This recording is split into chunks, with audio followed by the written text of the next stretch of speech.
In the middle of the night, while cities slept and oceans vanished beneath clouds and fog, a silent war was already being fought.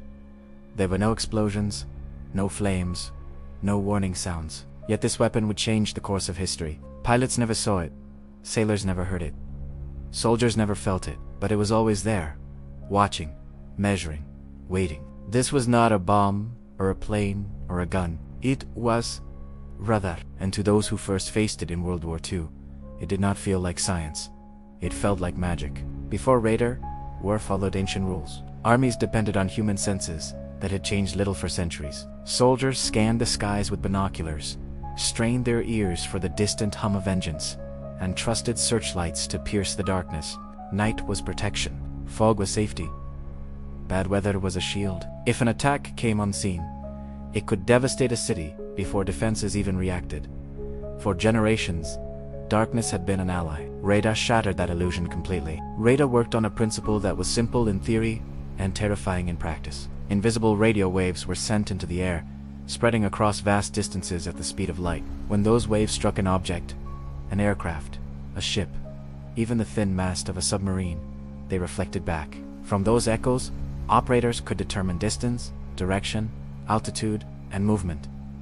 To scientists, it was physics. To pilots encountering it for the first time, it was something far more disturbing. The enemy could now see without eyes, detect without sound, and strike without warning. There was no hiding from something you could not perceive. Britain was the first to turn radar into a weapon of survival. Its chain-home radar network stood along the coast, quietly watching the skies during the Battle of Britain. Those towers helped stop an invasion and saved a nation. But radar was still fragile, experimental, and limited. Everything changed when the United States entered the war. American industry took radar out of the laboratory and transformed it into a weapon of mass production. Factories worked day and night. Radar sets rolled off assembly lines by the thousands. They became smaller, stronger, and more reliable. Soon, radar was everywhere. On warships crossing the Atlantic and Pacific, on aircraft flying through clouds and darkness, on coastlines and battlefields across the world. Wherever American forces went, the invisible battlefield followed. For German and Japanese pilots, this new reality was terrifying. They believed they were approaching under perfect cover. They flew at night, hid in clouds, and crossed oceans unseen. And yet, American fighters were already climbing to meet them. Anti-aircraft guns were already waiting. Convoys changed course before submarines could strike. Bombers were intercepted far from their targets. Enemy crews often never understood what had gone wrong. Radar stations were silent. There were no lights, no beams, no visible clues. Rumors spread quickly. Some believed the Americans had discovered secret forms of energy. Others whispered about invisible rays or supernatural tracking devices. Fear filled the space left by ignorance. As the war continued, radar evolved beyond defense. Airborne radar allowed bombers to navigate and strike through cloud cover and total darkness. Radar-guided night fighters hunted enemy aircraft in skies where human vision was useless. Naval radar turned the ocean into a transparent battlefield, exposing ships and submarines that once relied on night and weather to survive. The old rules collapsed. The sea no longer concealed movement. The sky no longer protected bombers. Everywhere radar reached, surprise began to die. Germany fought back with its own systems. Freya, Wurzburg, and Licht. A silent technological arms race began. Fought entirely with invisible waves. Jamming, deception, and countermeasures followed.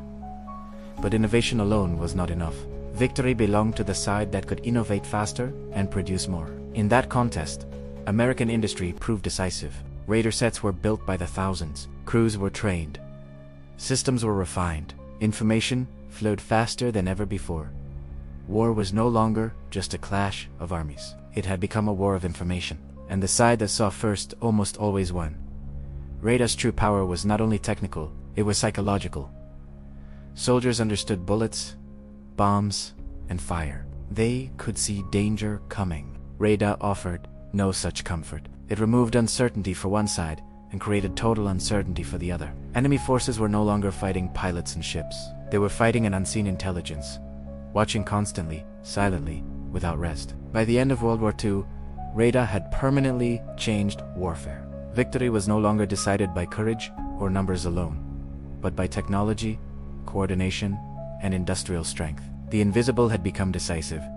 Darkness had lost its power. Today, radar feels ordinary, It guides airplanes safely to land, track storms across continents, and help ships navigate crowded seas. But in the 1940s, it was revolutionary. It marked the moment when human perception was extended by machines. That is why, to those who first faced it in the skies and seas of World War II, radar did not feel like technology. It felt like magic. A magic forged by innovation, scale, and determination. And it arrived quietly, carried on invisible waves.